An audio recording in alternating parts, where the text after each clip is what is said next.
All right, are you ready to do this? Are you ready? Let's do it. Oh my gosh. Okay. This is Real Estate for Real. Okay. It's the podcast that I do. And I'm here with Ketki Arya. Good job. Look at you. Boom. Somebody said my name right in this world. For the first time in this town, at least. Yes. Somebody said your name right. Yes. Right? Okay. You need a dinner just for that. Well, I'm full now. Because we just went to lunch. That was Yes. really good, actually. I'd It never was. eaten there before. Oh, That yeah, was they're really great good. food. Papo's Cafe. And coffee. They have amazing coffee. I have had their coffee, and I can attest. That is really, really good. But I had a wrap. I had like a Chipotle turkey avocado wrap. Way fancier than things that I normally eat. Yeah. No, they have great food. And they actually do events and parties too, which Okay. people don't know. Also, looking for sponsors for the podcast. Oh. Papos.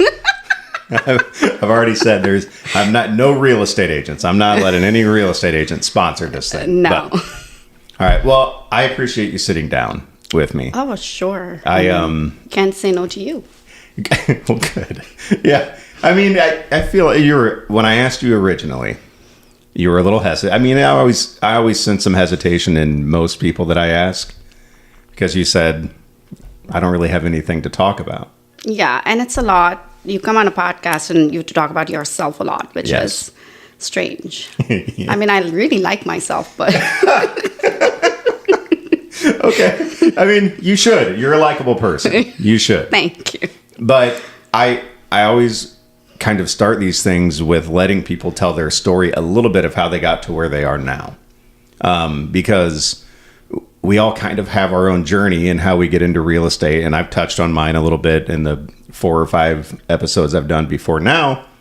But I'm fascinated to hear about other people's journey to get here. And yours specifically is very unique. I mean, everybody's is unique, but yours is a little more unique. So I don't want to tell your story for you, but I asked you at lunch, when did you move to the United States? I moved here in 2005. I was 21 years old, and I got married to somebody who was here. Okay. That's why I came here. And you moved here from?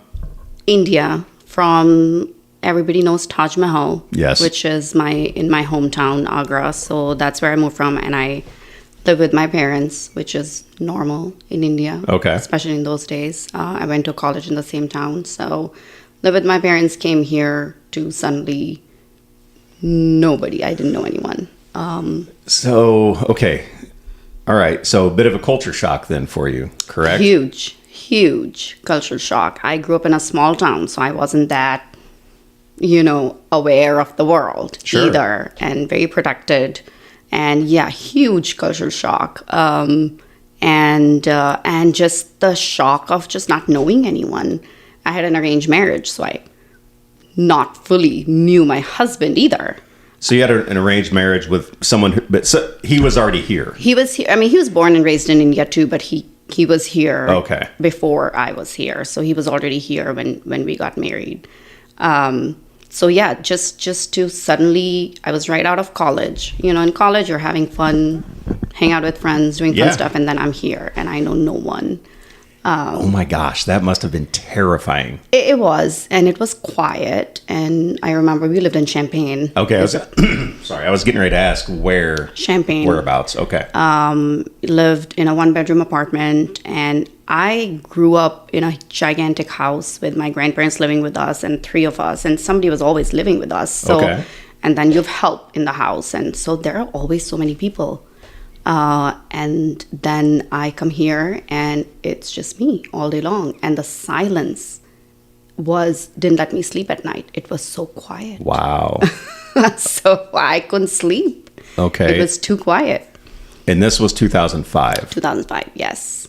All right. So fresh out of college, moved to the United States. How was your English? My English was good. I mean, like it is now. Okay. I probably have a bit of an accent. I mean, a little bit. Yeah, but your English is great. But I grew up, people don't know, we all go to English schools. We were actually, we had to pay fine if we didn't speak in English at school. Really? Really? Yeah. And so we all, most of us, who could afford to go to the because they were all private schools. Okay. I went to a Catholic school, and we all went to Christian schools. I was in the church choir. I sang all Jesus-y songs. And all right. You want to do one for us? No. Okay. I don't know how with this voice somebody would want me to sing. I don't know, but so that that's fascinating to me that it was like pretty much mandatory that you had to learn English. Yes, we just had to speak in English, and not just learn English. We couldn't speak not in English at school. Really? We had to pay fine. Wow. Yeah. Okay. All right. So by the time you got here, you at least I knew a new country, the language. but a language. Didn't understand the accent. It took me a while I had to ask somebody twice what they said, and I'm like, did I just forget how to speak in English? And I was hesitant to speak all of a sudden too, because I'm like, they won't understand me because I have the accent. So I had more accent problem. I didn't have the language problem, but that lasted about 2-3 months, and then you kind of it was fine. Acclimated. Yeah. Okay. And so, what was your first job here? This is my first job. You're kidding me. I had never worked a day in my life before I came to the real estate group in 2015. So 2015. Yeah. You started. Okay, it was around the same because I started 2014. Yeah, Bubas and I started together. We were in the same class. All right. So that I had never done anything in life before that. And so, what inspired you then to go from no job ever to real estate license? So I was stay home, married to fairly rich guy. I never felt the need. I didn't understand why people want to get up in the morning and get ready and like why. I just never understood that. Okay. And then I had kids. I was stay home mom, cooked, cleaned, did all the very housewifey stuff, and was happy doing that. And that's all I thought I was good for too, because what else will I do? I had a bachelor's degree in India, which in India, you're uneducated if you have a bachelor's degree. I'm the most uneducated person I know. They would hate me. Everybody in my family's, in bachelor's, nothing happens if you have a bachelor's degree. You go nowhere. No offense out there to anyone with a bachelor's degree. You're doing great. Keep it up. You're killing it. No offense. I have that too. So it's just being illiterate, and everybody in my family thinks I'm extremely illiterate, but that's funny. Yeah. So then real estate. My kids were little. They were 2 and 4, I remember. And I think I was just bored. And I was like, I need to do something, but nobody's going to give me a job because I have no education. So yeah, I think I was just bored, and I knew Becky Hendricks was my realtor. Okay. And she always kept in touch, and we kind of became friends. And I'm like, okay, what do I like to do? I liked a little bit of interior designing. I had done 2 years of an associate degree here in interior design, but I'm like, I'm not that creative. So I called her and I said, what do you think? And she's like, oh my God, you're going to be great at it. So she was very encouraging. And so I started taking my course, and I started shadowing her. And obviously, just like every person in the world who wants to be a realtor, who thinks this is such a fun job, in those 3 months I realized it's not. And it's just... It's not the fun that you think it's going to be. Yeah, it's not showing nice houses and driving fancy cars and going to nice parties, nice dress up, which is what people think I do, which I do. Which you do now, but you didn't then. You don't just fall into that. It takes a lot to get... Well, I already went to parties then. I was very social. My ex-husband now was in a medical field. So, I was living the life happily till I decided to get into real estate. You were happy until you started doing... So, yes. No, I'm just kidding, people. So I just started doing it for fun. Okay. Just because I was bored. And, I'm not very religious, but I do believe in God and how God has ways. It was 2015, November 10th. I remember my first day. Wow. In real estate. And November 15th, December 30th. That's my son's birthday, November 15th. Yeah. December 30th, the same year, my marriage started going downhill. So within like a month and a half. And it just kept going downhill. And I kept trying to do this. It was obviously hard. I had 2 little ones. I had no idea that you have to put in so much time and so much effort. And, I was paying for daycare, which was ridiculous. I didn't even make money enough to pay for the daycare. Thankfully, I was still married and I didn't have to worry about bills. Right. And that was a blessing. Like today, I couldn't imagine if I had to do it now. So thankfully, he was still there to figure out the financial part of it. I didn't have to worry about that part. So, but then I realized that now I have to do this.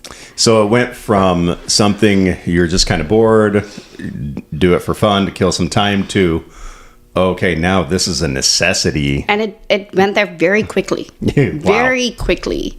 I realized that this is not getting up and getting ready at your own leisure and going to work and make a few phone calls. What are you talking about? Realtors get to make their own schedule. They don't have to do any work. They never have to do any real work. Let me tell you, and I tell this to Haven't you seen social media? First 4 years of being in real estate, I never took a day off. Not one day. Right. I was in this office every single day, Saturday, Sunday. First 4 years, never. I still remember the first day I took off. So it was hard. I had 2 little kids. I had no idea what I was doing. I was so new, and I was learning the world. I was stay home. I was stayed with my parents, stayed at home with the husband. I was just learning to live in this world. Sure. Let alone to be in an office with all these agents, and just everything was new. So, all right, I'm trying to think of, because I have a few questions kind of about all that. Mm-hmm. So, for one, and we've talked about this on like previous episodes, and my whole thing, how I was able to build a business for myself, because that's what we all have to do. We're all working for the company we're working for, but we are responsible for building our own business. Right. And so for me, I leaned really heavily on my sphere of influence. I've lived in this area my entire life, grown up here. I know a lot of people. I'm an extroverted person. I love meeting people. I'll go into just shops, locally owned businesses, and just walk in and just strike up conversations with the owner and just ask about their business. And and that's just the way I've always been. So for me, I'm not going to say it was easy to get clients to work with me, but it was easier than it would be for most, just because of my personal experience here in this community. And you already came from another business that you were doing with there. My you family already name had some kind of clientele in a different field. I wish that some of those builders I used to work for and that, would hire me now, but they don't. They don't, But the name notoriety didn't help. It didn't hurt by any means. Yeah. So for you come here, I came to Springfield 2010. Right. And so no one. No. So, and I literally didn't know a soul in Springfield. So how do you go about, because, once you get some business going in real estate and you do a good job for people, then the business starts coming back to you. But to get going is where most people have the hard time just getting going, just getting a little traction and getting a little business. So how did you go about knowing nobody in town? How did you go about like getting some clients just off the bat? I had lived in Springfield 5 years before I started real estate. So obviously, definitely didn't know that many people in town. But like you, I was very social. And I had all the time in the world because I did nothing. But there was a party at my house every weekend because that's all I did. Who came to these parties? Just people I met anywhere. All right. I would meet people, and I'm obviously Indian, and there's a huge Indian community. There's a huge Indian community here, and my husband was in the medical field, so I got to know a lot of people in the medical field because of that. So it was literally, I went somewhere, I met somebody, hey, why don't you come over for dinner this Saturday? That's all I did. And so I did make a lot of friends by the time I became a realtor. Nice work. I had a lot of friends because, I just wanted to do something, meet people. And I don't have any hobbies. I don't play the guitar or sing or write. You were in the choir. We've already gone over this. I don't know why. But so I have no hobbies really. So that's all I did. Just met people and hung out with people and went for lunches with the ladies. And became the, stay home moms groups and stuff like that. The odds of that, you defied some odds there though. Clear, that's not an easy thing to do. To me, one of the most terrifying things, and my my kids, they want to move to other places. You know, can we move to Florida? Can we move to, you know? And I'm just like, no, I don't know anybody there. How would I go sell any houses in a place where I don't know anybody? I feel that now. Yeah. I feel that, but you know, the funny thing is nobody thinks about this. Coming from India, everybody talks about language barrier or cultural shock. Of course, there was a huge cultural shock. Of course, I mean, there was some language barrier. And it's so strange. The biggest issue, us at least, people who come from India, is we grew up with a lot of help. Okay. We don't know how to do anything. We don't know how to do anything. I didn't know how. I still don't know how to change a light bulb because I'm scared I'm gonna die. Lefty loosey, righty tighty. Piece cake. I'm not touching that thing. You got it. It's so easy. So when we get done, we're gonna pop a few of these out. No. You think they would care? They're watching. They might kick us out, but we're partners, right? We technically we own part of these light bulbs. We can take them out if we want. I don't think that's the meaning of being a partner. Oh, okay. Here, all right. I never read the handbook. Yeah. So, you know, I feel like these challenges were very little as compared to when I came here, and when I had to clean the toilet was the biggest challenge in my life. In fairness, I would much rather tackle all of the challenges in real estate than clean a toilet. Well, that time I didn't have a choice. I had to just clean the toilet is what I needed to do, and cook food, which was very challenging. So, all right, the second part of the question, the kind of follow-up, because you said, okay, you came and you started here and you didn't really know anybody here, which, I mean, you knew Becky because she was my realtor. She was your realtor. Yeah, and we just found her. We were looking at a house, and she was the realtor. We met her. We liked her. That's how it works. Yeah. Yeah. So, but how was that then? Aside from Becky, who you already knew, how was it like fitting in kind of here? It was amazing. And I hate to sound as far as racism and all that is concerned. Okay. I get that question asked a lot because you walk into a office of 250 almost all white agents, and fortunately or unfortunately, I think being a brown colored person only makes people treat me special. Okay. So I think the experience was amazing because everybody was just wonderful, and I almost feel people are extra wonderful with me because they don't know. You think so? I do. I do think so, which is great because I'm like they don't know. So, and I walked in here and a lot of people didn't know what to do with me. I could see the puzzle on their faces. I would attribute that a lot more to your personality. Don't know what to say to her. I mean, but it's a good thing though. There were a couple people who really didn't know what to do with me. They were so awkward talking to me. They walked away when I walked in, like they just didn't know. And I know it wasn't that they didn't like me. They really didn't know what to do with me. Sure. So I saw a lot of that look on people's faces, but people got over it in a second and were only nice to me. You have a big personality. I do. That's a good thing though. I get into a lot of trouble because of that, but better that than the alternative. Yeah. Because that's also, I think, what helps you get ahead and accomplish things, and you have to be the way that you are.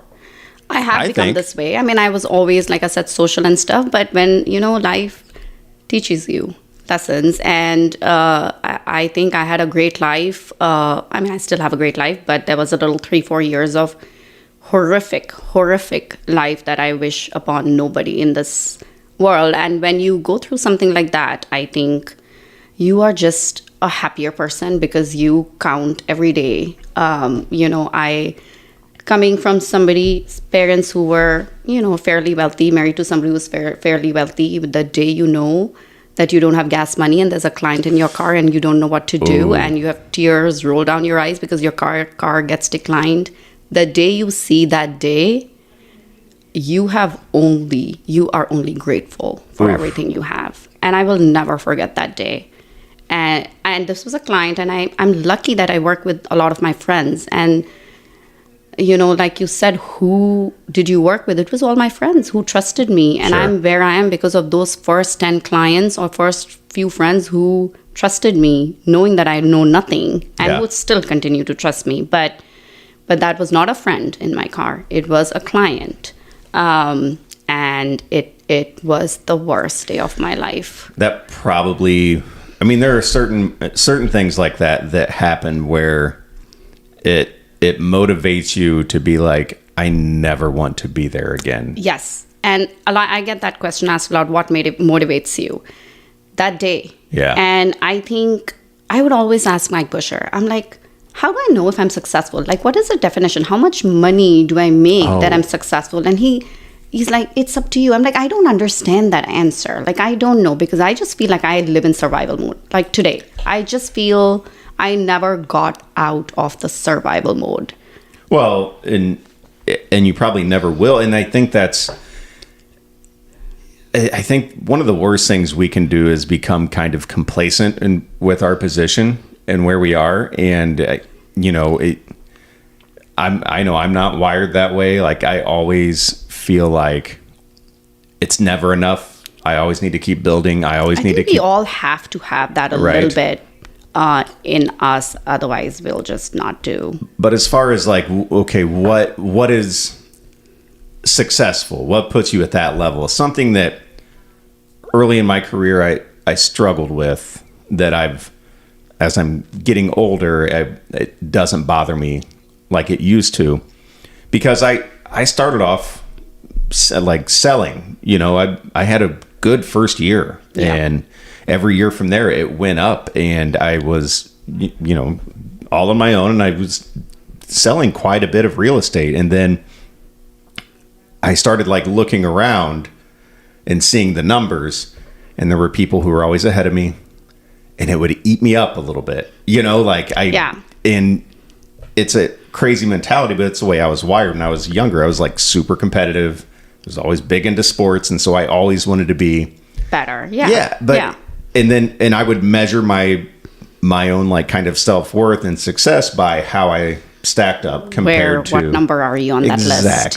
Exactly. And as I got older, and I would see people that started after me. They would and I was like, well, I've been doing this longer. How are they, but now I've learned that what I'm doing in the business I've built is good enough for me. For you. You're happy with it. And I'm happy with it. And if some of my contemporaries are doing even more than me, then I'm happy for them. Yeah. I have never looked at numbers. I just know what I have done, and I just want to do better than what I did. So I don't know what anybody else does, unless somebody comes and tells me, oh, did you see the list? You are numbered this, which I don't know what that even means. I'm numbered. It's great. But, so I just look at my numbers. Yeah. And I just calculate my numbers on my own. And just so everybody knows, I do look at the numbers, and she does great. Thank you. But the lists are kind of, it's different, because I did see it once just because I was curious to what. And apparently that list get posted when we all get it. I've never seen one. So I don't think we all get it. Okay. You have to ask for it to be sent. I just wanted to see the list once, just for the heck of seeing what is this list. Right. So that's the one time I've seen the list. But so the one thing about it is it doesn't differentiate teams versus individuals. Correct. So you have a team. You have people working under you. I do have a team now. So this is my first year with a team. Before that, I was on my own. Before that, I was in Becky's team. So any sale that anybody on your team does will probably come up. It gets credited to you. Yes. It counts as your sale. So that's why I don't look at the list. I just look at my own numbers. I do my own numbers, and my goal is always to not make more money, but do more sales. Like whatever I sold, my goal is just to sell even one more. And so far it's been going on, but monetarily it means different. You talked to Adam and he told you, and we started together. And I remember the day he sold 100 houses. I had sold like 29. I've been thinking about that. I think he's lying. No, he's not. I know. And I went to him. I'm like, what the heck? Like, how have I sold? Of course. I mean, I had my limitations, but I went up to him and I said, what have you done? How have you sold 100 houses? I said, I've only sold like 29. You know what he said? I love him. He's just so honest and amazing. He is. He's like, what's the least expensive house you sold? I said 120 or 125. He's like, that's probably the most expensive house I sold. Yeah. So he's like, you and I are the same, even with that number. I'm like, no, it's not. I mean, I get what he's saying, but I was like, oh my God, how did you, and 100 houses mean that much work? And I'm like, I'm already working so much. How did he do? Beats me. That's why I said, so I think he's lying.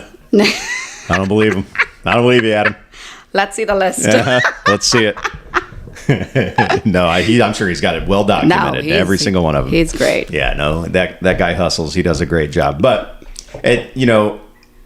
and as far as like success goes too, what I started doing, because I started seeing early on that the more I put into this, it was the less I could put into my house and my family. Right. Too, and there starts to be a bit of a tug of war going on there, back and forth of, okay, well, I need to be there for things. So how much of this is enough to make sure that is good? And it's a juggling act that I think we all have to do. And that's like kind of the self-employed thing, where we don't have a 9-to-5 clock in, clock out and leave your work at work and go home. We have to do that on our own. And for people like us, that's tough. And it was tougher for me because I was single. You were single. And I'm very grateful for my ex-husband because he's super involved now. Okay. And he really helps me because he understands my schedule. And he's a busy guy too, but, I can see he makes time when I'm busy. But initially, that was not the case. And I didn't have money to pay the babysitters. And my babysitter was super amazing. And she waited till I get paid so I can pay her. I mean, she really... I remember I used to work 12 hours. There were I think there were 3 days in a row that I had not seen my children. Oof. Because they would be asleep, or I would just drop them to daycare, or they're sleeping by the time I leave and they're already in bed. And that hit me hard. But I also knew thankfully they were younger and they don't remember any of that. But it broke my heart. But I needed to put food on the table at that time. That's the trade-off.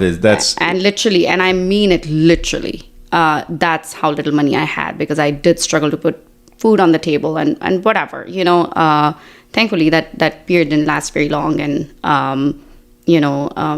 my ex-husband and we came around and, it got better. Yeah. But a couple years were very hard. I was a new agent. I was trying to prove myself and I didn't know what I was doing. I had no clue. None of us do. And now, still sometimes I don't think I do. And you're going through all this hell and you have to...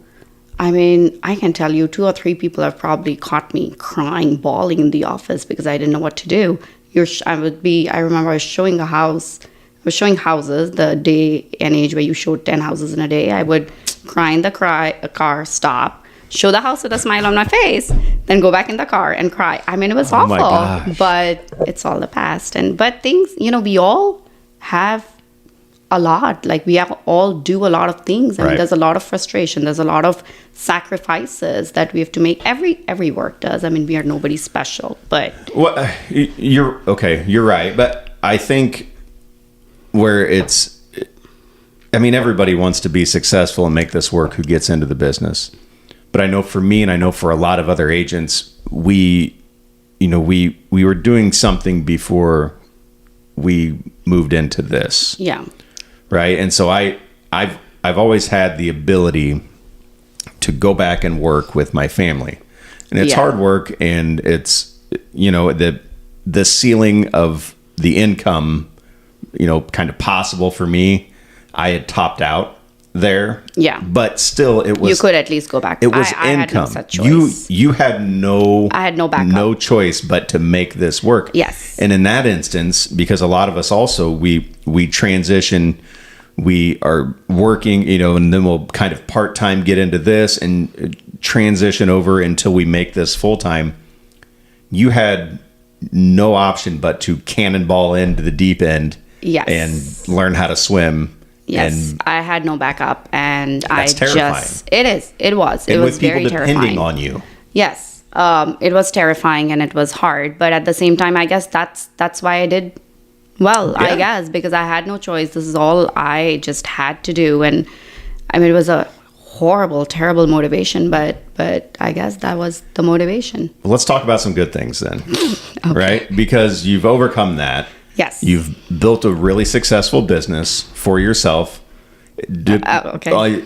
Yeah, right. You agreed with me until I started like complimenting, your business. And so then now your life, looks a little bit different. You've got a large clientele base and you have your phone rings. Yes. Right. You're not out chasing clients down. They're coming to you. Yes, I mean, most part, yes. And, I would also say, since you talked so much about it was so much harder for me and my story is different than any of you. Right. I would say, though, I was also very lucky it's hard. It's all of that. But I also was lucky because, I built these friendships very quickly. And again, I don't know if I can say this stuff. But Those are always the best things. If you don't know if you can say it, then definitely say it. But, I also got lucky with being part of the Indian community. Okay. And being part of this huge community that you don't have access to. And not that every Indian person in the town uses me. That's not true. But a lot of them do. And I also, even before I became a realtor, I did always believe in, and it's true for all of us, and it's not like you're hunting for clients. As far as you're genuine, you're honest, and as far as you know. As far as I'm honest and I'm genuine. I am too. And you create goodwill in the community. Yes. People see through you very quickly. People are smart. If you're not honest, if you're not, it's all about, I just give out love and goodwill and help as much as I can. Business follows. Yeah. I don't run out of after business. I never have. I have never gone to a person and said, work with me. All I just do is just help where I can, just give where I can, whether it's now money, which, I didn't have money earlier to give, or just, feed somebody food. Yeah. I mean, little things, whatever little, and business, money follows. You have to just give your love, and that's what I did. This is motivational. But that's true. So it's not like I used to try to get clients and now I don't because I did the same thing then. I do the same thing now. Nothing has changed. People come to me because they're honest. They'll tell another person, if there's a house I think somebody shouldn't buy, I'm the first one to say, I have begged people not to buy houses that they like to buy, and people really appreciate that. No amount of money is worth just, I will not sell a house just to sell a house. And that's the first thing I tell a client when I meet them. I don't want to sell you this one house. I want to sell you every house in the life you buy, your friends buy, and that will only happen if I do my job. I'm stealing honestly. that. I got a text the other night from a client that, we'd closed a little while back, but there was one house that they were really so close and they had talked themselves into wanting. Yeah. And I knew it wasn't right. that they really didn't want it. And there was so much kind of baggage with this house. It was a money pit house. They were going to they were going to sink so much into it. They were never going to get that back. And it's one of those where we talked about this at lunch where, I don't tell my clients what to do. Yeah, you said I do. Yeah, but I typically don't. I typically will, I just try to inform them the best that I can and allow them to make their own decision. But sometimes I have to be like, hey, no, this is not your house. Mm-hmm. If you really want this house, I work for you. I'll draw it up. But just so you know, as a friend, this isn't your house. Yeah. You don't want to buy this. This is a bad investment. This is not a right fit. You are settling right now, and I can tell. Yeah. And I think that's the difference because I do work 90% with my friends. Yeah. Somebody is a friend or is going to become a friend. So I just feel like it is personal for me. Yes. It's not all business. It is personal because they are there for me. They're going to be around me. And I just can't of course, can you make 100% of your clients happy? I'm sure there'll be people who don't like you. I got fired once because... I want to hear this. Well, it's all about people's perception. Like you say, I have a big personality, Yes. and I have whatever I have can go, in the other direction. I drove a van at that time, and it was a really, really old van because that's what I could afford. A minivan? A minivan, which I still have. I started driving a minivan too. It's the best, but that's what I had. But I dress nice. I always have, not always. I put this makeup for you today, but I've gotten used to the contacts, by the way. They threw me off at first. I know you won't look at me. Yeah, but we're good now. We're locked in. Yeah. But one of my friends borrowed my van, and I was driving his BMW. Okay. And I walked into showing this $50,000 house, and they fired me because they thought, I'm like, no, this car is not mine. You should have had a picture of your van on your phone. Like, no, this is what I drive. Yeah, I'm poor. I was borrowing this to impress you. Yeah. And they fired you? They fired me. They didn't want to work with me. Wow. Because I drove that car and I dressed the way I dressed. I'm like, these shoes are cheap. Yeah, see, I'm always middle of the road. I never dress up too nice, but I try not to look like a total slacker. I don't have a really nice car, but it's not a rundown. On the other hand, I did get hired once and this was one of the listing appointments. I didn't know people. It was a for sale by owner. I did my whole spiel, my whole nonsense, whatever I had to say. And she listened with no questions. And I'm like, okay, she didn't like me. And she looked at me.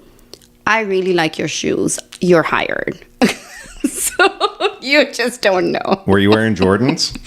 I was wearing so maybe stupid. I need to change up my approach. Really nice heels. So you just don't know why you get, and obviously these are people I didn't know, which most of the time I work with people I know, and that's why I'm lucky, is what I say, that I have such close people who trust me, and I end up, I don't go on that many listing appointments where they're talking to 3 other agents. Right. I have to try too hard. I'll tell them honestly, this is what I think, and if they like what I have to say, they hire me. If they don't, they don't. But, which I'm okay with. We talked about that a little bit over lunch, too, was going to these listing appointments and competing with other agents. And I haven't had to do that too much either. Usually... I don't think any of us do that much anymore. There was a time where we used to. And I feel like I always say, and anytime I see this, and I'm sure you've experienced this as well, somebody will post on Facebook, who's a good realtor? Yeah. I like, oh my God. Yeah. And so then after that, every single one of us gets tagged. Yeah. And there's 135 comments. Yeah. And every single agent in town gets tagged, and every comment is, work with so-and-so. They're the best. Great. They're the best. Oh, they're the best. And it's like so many, and anytime I get tagged in it, I'm always appreciative, and please keep tagging me. Anytime you see those posts, please keep tagging me. Don't stop. I'm not complaining. The house I just listed today, actually, they're clients from 8 years ago. Oh. That I got the most tags in her. Oh, wow. In her Facebook. So you have Facebook fans. I don't get tagged that much, though. Well, what am I doing wrong here? What I always do, I'll jump on and I'll comment and I'll say, I appreciate it. And then I'll say, just so you know, like this comment thread it's a great representation of the amount of really good agents that we have in our area. Mm-hmm. If you have so many people saying that all these different agents are the best, obviously we're not all the best. Just me. It's just you and me that are the best. But everybody, the rest are pretty good too. They're okay. Yeah. But, the thing to do is talk to 5 of us. Yeah. And see who you mesh with better. Yeah. If you're looking to list, if you're looking to buy, talk with 5 of us. Yeah. See whose plan you like the best. See who can commit. We should make a group of 5 people and give them the 5 people's number, and we make a deal who gets it. And then they kick us back a little referral fee. Little side. Is that legal? Hustle. I doubt it. I don't think so. I'll go through and scrub this part. But I think people need to get back to that more, right? I think people need to interview agents more. I don't mind competing. I don't mind sitting down with people and and making a pitch as to why they should work with me. I think people do. I think first time home seller probably goes with the buyer agent. Yeah. Not always. Obviously, we list houses that were listed by other agents earlier. But I think most people know, unless you're a first time home buyer, is probably who needs to interview agents, especially now before they sign the buyer's agreement. The buyer's agreement. Yes. So maybe there's a good time for buyers to interview and talk to 2, 3, 4, 5 people. Definitely. And they should just go with the cheapest one, or? Oh. Well, they can. That might be beneficial monetarily for them in short term, but then the kind of service they get after that will be extremely cheap and will probably cost them a lot more money. All right. Well, we're going to get off of that right now before I get another phone call from Mike Busher telling me to ease up on the commission talk. Sorry, Mike. But I know he made me take down a video too. Did he really? Oh yeah. It was about the commission, and I did a Facebook video. He was like, "Can you please take that down now?" Well, when we quit recording, I want to know what that was. I'll show you. Okay. You still have the video? Probably. You didn't take it down. I did take it down from there, yes. Okay. I was very angry. Was this right after, in response to the lawsuit? No, actually it wasn't. It was right before that. Did it involve the lawsuit? No. Oh, okay. Wow. All right. I think there were just waves of what it is. And just, I think why I had posted that was somebody had just texted me that day that, will you list my house for 4%? Oh. So that video was in risk. And same thing, like you asked, like, do you go with the cheapest one? What happens if you list a house with somebody with 4% and that kind of stuff in detail, which we can't say now. But that's what it was. Okay. All right. Yeah. Well, I always say this. I mean, I feel like we run our own business. Mm-hmm. We are allowed to set our own price. Yes. Right. And we have an office policy, and that's a separate thing. But it doesn't mean that we can't go out there and ask for more. Right. We have an ability to set our own price. We run our own business. And to me, it's like I've had that too, where somebody will, on social media say, I'm looking for an agent that'd be willing to take reduced commission to list my house. Yes. And I get tagged in that one. And I go, oh, yeah. No, I say, imagine, I don't know why this gets to be okay for us, but imagine a normal person that clocks in, they do their 9 to 5, and they make their salary, whatever, they make their hourly wage, whatever it is. But one week they go into work and the boss says, hey, this week, I'm going to deduct about 20% from what you make. Is that cool? Still want you to do the same job. Yeah. But I'm just going to knock down what I pay you this week. Yeah. I mean, you would never say okay to that. Yeah. No. And so when somebody comes and wants me to take less than what I charge, which is what I feel I'm worth, I say, no, this is my price. You don't go to McDonald's and get a cheaper cheeseburger because you ask for a cheaper cheeseburger. The price is the price. I don't know if you have friends who do this, and I do.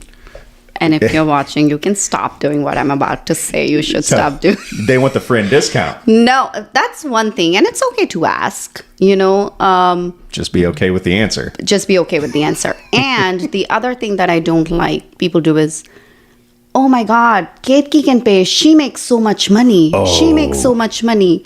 First of all, you don't know how much money I make. Second of all, I just don't like that statement. No. Everybody's making money. I just don't like that. Just because you just saw on Facebook that I sold this house, you think I make so much money, and I probably do. But no, but Ketki can't pay. No. But let me pay because I want to pay. Right. Let me give you a discount. Let me do this little thing for you because I want to do it. I don't like people asking me to do it. I don't like when people say, oh, you make so much money, you can do this. But do you realize I also am a single earning member of my family. Yeah. I have 2 kids and I have a life, and I'm by no means poor. I'm not. Kids are expensive. Yeah, nice shoes are expensive. Yeah, they are. Having said that, I'm not saying I live this. I'm bare minimum. I splurge. I do all of that. So do we all, in whichever thing we want to splurge in, and that's okay. I had to box you out at lunch to let me pay. You were aggressively trying to pay. But you were trying to pay because you think I'm doing this for you. I'm not doing this for you. You're my friend. You asked me to come and do it. I'll do it. I'm hesitant, but I'll do it. You're my friend. You don't owe me anything. Well, you can Venmo me $13. Okay, I will. You cheap. So, something else we were talking about that I want to bring into this conversation, because you and I have a good relationship. We get along well. Yes. And another thing, as I'm growing older in this business, I'm allowing myself to have like friendships with other real estate agents. Yeah.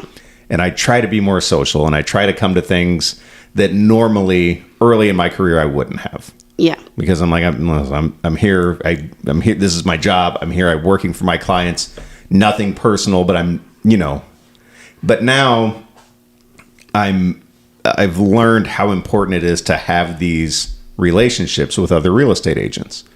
These, like, to get along with them well, in especially in the middle of a transaction, because we talked about this a little bit over lunch and how important it is to be well liked. I don't know a better way to put it, but to have like a good. Yeah, do. Why not? Well liked by other agents. You want to be. And I think it's one of the most important things. We talk about relationship with clients and how we need to nurture that, and we have to keep up with past clients. We really underestimate what we need to do with each other. Yeah. And I think there are a lot of us who take it very seriously and give it a lot of importance, and we reach out to each other. Most of us are friends. I'll tell you a funny story how, like you said, initially you weren't that. I think I was 1 month in the real estate group. I started November, December was my birthday. And I think I'd started going through some stuff, and it was my birthday, and I was new, and we had the creek is where we had our party. I obviously didn't know anyone because I had just come here. I knew just the people on my team who I kind of barely was even friends with at the time. And I decided to get up and say hi to people. Okay. And in saying hi to people, I started drinking a lot. Yeah. And that day, I made friends with everybody. I was put in an Uber, sent back, which I refused to. I dropped my credit. A lot of things happened. Funny things happened that night. But I did make a lot of friends. I don't know if I was there for that one. You probably weren't. Everybody knew the next day who I was. The new girl. That's how you do it. But I do take these relationships very seriously. I hang out with people. We meet for dinners. We meet for lunches. We go out for drinks. And, of course, in one company, whether it's the real estate group, whether it's other companies, I'm sure there's a lot of conversation about working with each other and being good to each other. I would give a lot of credit to agents in other companies that are amazing to me. Yeah. And it might be the first deal I've ever done with them. They don't know who I am, but they're so nice. I make sure I send them a card. That was a very, very tough deal. My people were just awful. Awful, awful, awful. The other agent was from another company. He was nice and so patient. And I sent him a big thank you and a cake saying if it wasn't you on the other side, who I didn't know who he was before that deal, this would have never happened. So I think the most important thing in a deal is two people just being normal and nice. You don't have to be friends. Be nice. Didn't you and I do a deal not too long ago? Yes. Okay. Why? You weren't. I got no card. I got no cake. People were nice and everybody was nice. Okay. I didn't need to send anybody any card and cake. It's when things get hard, I send cards and cakes. Well, next time you be an a-hole to me, I'll send you just the friendship part is important. But then you brought up another thing that I think is important, and that is how we treat each other like within the transaction. Because things can get turbulent in a transaction. Very ugly and sometimes. We're representing, our sides. I've got the buyer, you've got the seller, and they're at odds and things are not going well. And a lot of times I think a mistake that agents can make is then they become at odds with each other. Yes. In that same instance, when I always do my best to remind the other agent, hey, you and me are cool here. Just so you know, we're just working for our sides. We're doing our best to get everybody to be level-headed come to an agreement that works for both sides. But this isn't me against you, right? This is us working for our clients who happen to be opposing, points of view right now, but we don't have to hate each other. Exactly. We can work through it. People forget that, and agents forget that. Yes. People get nasty, which is not needed, and I want to get nasty when somebody else get nasty, and I can. I just feel it's very immature, and I think I just get quiet. Yeah. Because I'm like, I'll let them be nasty. I still don't need to go there, and I hope in this transaction somewhere they realize that they're not helping the situation and calm down. Right. Because if I tell them to calm down, they won't. And I think I wish every agent just understood that, and most of us do. Most of us do. I mean, we have all done tough deals where it was just awful, but you worked it out. I have had deals fall apart and still, be okay, and everybody's okay because. And the other thing is, agents are the one who talk to each other. It's not the buyers and sellers. We set the tone for the deal. Yeah. And one big job that we have is, as agents, is yes, we have to do what our clients tell us to do, but we also have to protect our clients against all the drama. I mean, so much of drama we just soak in that doesn't even get to the clients because it's stress. We don't want to stress them out.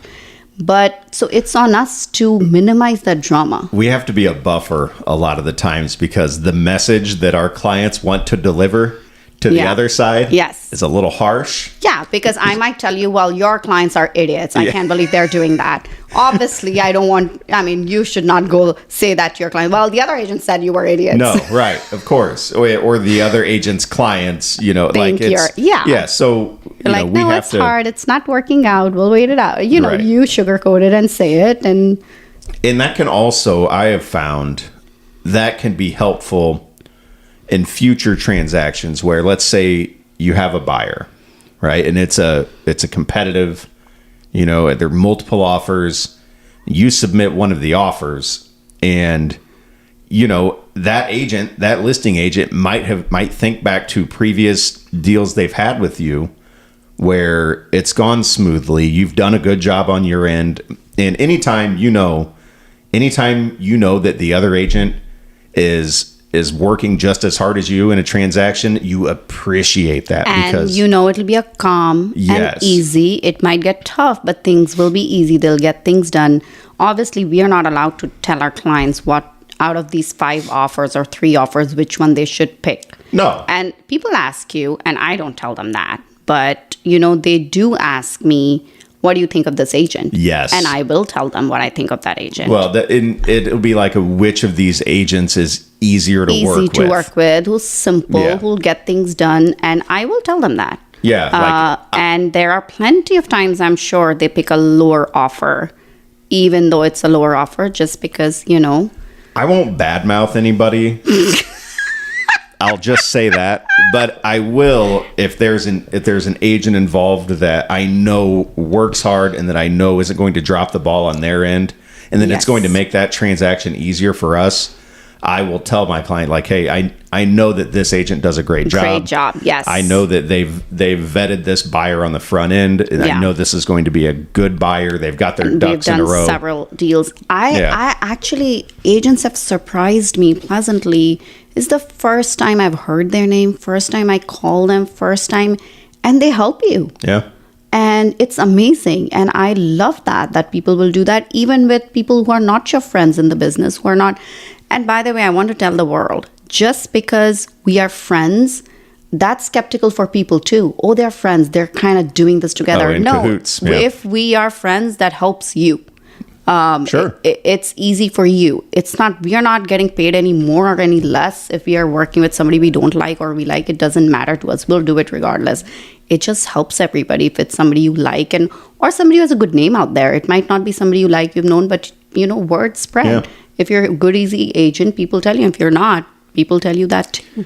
And kind of the unspoken ugly truth of this is sometimes, and our job is to kind of make things go smoother and easier. But there are times when agents, I don't know if it's like an ego thing or a pride thing, but they do the exact opposite. It is just ego. That's all it is. Which is, I mean, that's who they are. And and it's unfortunate for us for everybody involved. The other side that we have to deal with it. And I think it's a known fact. Ego is just not good for anything. I mean, that's how they choose to live their life and run their business. Yeah. Good for them. Not good for me on the other side, but good for them. And I wish they didn't. And but a lot of us some people will get into it with them, even though they're not. I just don't. I don't. Right. I just let them be. Mm-hmm. And if they think that feel some kind of power by doing that, good for, if that's what makes you feel better about yourself, then okay. All right, I don't want to go too far down that road. I'm not naming names. I don't want any names to come slipping out. So I don't want to go too far down. I was ready for some. But we are we're getting close to an hour here. So oh, wow. We can do. It doesn't feel like it, does it? No, this hasn't been bad, has it? No, I mean, I guess Mike Busher will tell. I didn't say anything I shouldn't have said. No, you did great. So how one thing that I think I talked with Josh about last week is how realtors don't seem to retire. Yes. Do you see an end date for you at any point in this? Is it like, I can't even wrap my head around not doing this at some point in my life. Like, as long as I'm still physically able, I think I'll be selling houses. I don't know the answer to that. I didn't know 9 years ago I would be doing this. I didn't know 5 years ago that I would still be doing this. And I do other things. Right. And I want to plug you. You just started a boutique. It's a pop-up boutique. It's just a pop-up I do. I'm starting. I had a boutique in town. I had it for a year, and I don't know what I was thinking with this full-time job. I didn't know how I thought I was going to do that. So I closed it after a year. It did great, but I just couldn't handle it. But I still miss it. So I kind of decided to get something in the middle. It's not a store. It's just a pop-up one-day event. It's November 2nd, people. There you go. Check out my Facebook for details. But it's called Peaches Pop-Up, and Ali and I are actually doing this together. And so I've been always wanted to get back into it. I'm like, when will I ever do it? Maybe in 10 years, 15 years. I'm like, why can't I just do this? Do it whenever. So just have pop-up events. And I love doing that kind of stuff. We'll have beautiful clothes and beautiful jewelry and a skincare that I'm working on. So that's fun. So as far as real estate, I don't know the answer to it. I love it. I love doing this. I don't see what else will I do? Well, what else am I going to do? You could operate a boutique and you'd be just fine. Yeah, it doesn't make that much money. It's funny how that works, right? How you were bored and you just kind of looking for something to do. I don't think I'm bored. I don't think in this business. But then you got into real estate. Remember, that's what you said when I asked you how you got into it. I was bored and I got into this. So you kind of landed in this business as just something to do. Yeah. But now you love it and it's just a part of who you are. It is. I mean, I'm a walking, talking. I mean, I don't know if I fit all the bills of being a realtor. No. That's not. But I like doing it. It's fun. And, it's a fun, hard, but fun. I will say this. I feel like, oh man, I don't know if I should say this. I'm the opposite? No, this has nothing to do with you. Because it was what you said about being checking all the realtor boxes. To me, I feel like I am a realtor and that's what I am. And I love, but I don't. But you're so much more than that. And I don't feel like it's a part. I feel like when some people get licensed, and I probably did this when I first started, when some people get licensed, it's like a role that they were playing. Okay, now I've got to act like a realtor. Yeah. And it's like, it's different than that. It's not. It's just kind of part of who you are and what you do. I've never felt that I have to put on the realtor hat. Right. I think this is how I talk to you. This is how I talk to people. This is how I talk to my clients. Like, there is no difference in how I talk to anybody. I never want it to seem like I'm playing the role of a realtor. Yeah. And again, like I said, if you're not genuine, if you're not normal, if you're not yourself, people see through it very, very quickly. And in our trainings, we are told, are we salespeople? Yes. Do we want to sound like one? No. And we genuinely don't sound. I mean, I hope we don't, but. One of like the earliest trainings when I very first started. This is probably in 2014, but I think Mike Busher was. And I said something. I said, well, I'm not a salesman. And he's like, yeah, you are. You are. Yeah, that's what. No, you are. You all are. I didn't want to be labeled that. But most of us in any kind of business, I mean, we are. But it's about, are you the pushy, annoying kinds, or are you just normal doing your thing? And those are the worst. Yeah, people, you have to just build trust. That's all. Like I said, it takes time, and it's easier said than done. But, money and business comes to you based on what goodness you put in out there. I agree. I agree with that. Sound very philosophical. I like it. I like that a lot. So, all right, we'll wrap this up. Is there anything else you wanted to add onto this? Where can people find you on social media? I'm on Facebook. I'm on Instagram, Ketki Arya. And I want everybody to listen to him and his podcast and Eric Pedigo, and he has other podcasts, and which I didn't know. I mean, I had listened to. You pronounce my name right too. Oh, good my gosh, I'm amazing. I do a few other ones. So check him out, and this is so much fun, and you're entertaining, and thank you. I think I don't know, I wouldn't even think of such things. I know you've been doing podcasts, which now I know I didn't know. But to do something like that is amazing. I mean, it's one thing to come and sit and talk about yourself, but to sit in that chair and ask other people their stories when you do the exact same thing, it's not the easiest. So congratulations. Well, thank you. It is a lot of fun. And you asked me on the phone, like, well, what's the point of this? Why am I even doing this? And no, I didn't ask it like that. I just that's how I heard it. No, I meant like, who are your audience? Like, what are you trying to achieve? Like, is it about real estate? Is it about realtors? It's a little bit of everything. Yes. Life. And I'm like, I don't know what I have to say. Like, I'm just like everybody else. But well, you just filled an hour like it was nothing.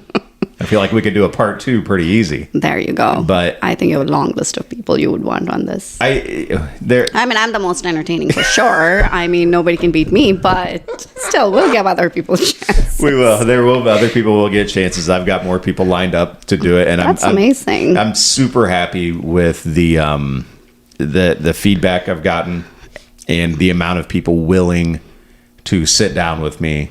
And just right talk now about business. You're asking other people. Pretty soon, other people are going to ask you, "Can I be on it?" Yeah, that's what I want. It will. Yeah. I mean, hopefully, starting now. Yeah, that's what I want. I have had one person say, "I think you'll have a lot of people come and say that to you." I hope so.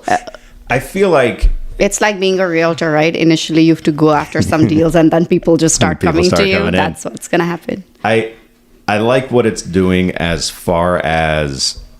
For one, it's helping me get to know people even better. Yeah. As many times as we've talked, we probably haven't had many conversations that have gone over like 10 minutes. Right.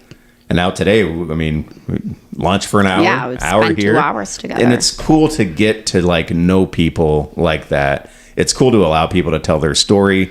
And it's like, it's an educational thing because we all have a different approach with what we do and how we've built whatever we've built.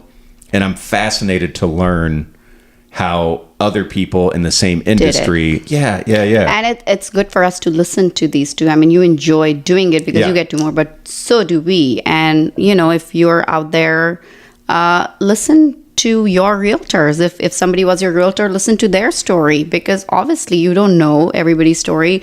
That will help you understand your realtor better. Yeah. Or if it's a coworker, if it's a friend, it's maybe a realtor you don't like. Maybe, if you listen to their story, you'll understand. You'll get to know something about them. And that might change it did change. I told you, I think, one of the agents in our office who I could never understand likes me or doesn't like me. And they probably like you. Then I don't know. When we quit recording. And then when you become a shareholder, you have to write a story. And I wrote that story.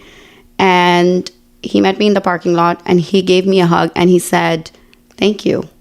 And we have been such good friends since then. Oh, yeah. Because it just, whoever I was over the top. I was too much for him probably. But I think after understanding where I come from or why I'm like that, I mean, it changed his perception of me quite a bit. So, this is what you're doing. I never had to write a story to be a shareholder. Nobody cared about your story. Nobody cared. Nobody cared about my stupid story. I care about your story. You can write me your story. Oh, yeah, good. Thank you. I love talking about myself. One of my favorite things. So my wife keeps asking me, she's like, are you going to have a guest every time? If you just ever want to do one, you're getting everybody else's stories. You should maybe just do one by yourself. Yeah, maybe we can switch seats one day. Yeah? You want to do that? Yeah. Okay. We want to know your story. I mean, I don't know anything about you besides, I'm a man of mystery. And actually, we haven't been friends very long. Very recently, I think, last couple years. Well, that's why I've said I wasn't around much. I think you need to be on this seat. Maybe your some milestone episode should be you. Okay. All right. I think your wife has a great idea. All about me. Yes. She'll love that. Well, everybody, I want you to watch this podcast. He's on YouTube. I am. And yeah, this has been fun. Thank you so much. Thank you so much for sitting down with me. This has been really fun. I was really looking forward to this one, and I feel like it lived up. Thank you. So I think people are really going to like this. So thank you. Sorry if I offended. You did a good job. I don't think we did anything wrong. Mike, did we do anything wrong? I don't think we did. All right. Thank you so much, and have a good rest of the day. I hope you sell something today, yes, or two things, or three. Yeah. And you are probably about to sell something, so I'm excited about that. All right. All right. Thank you. Okay. Bye.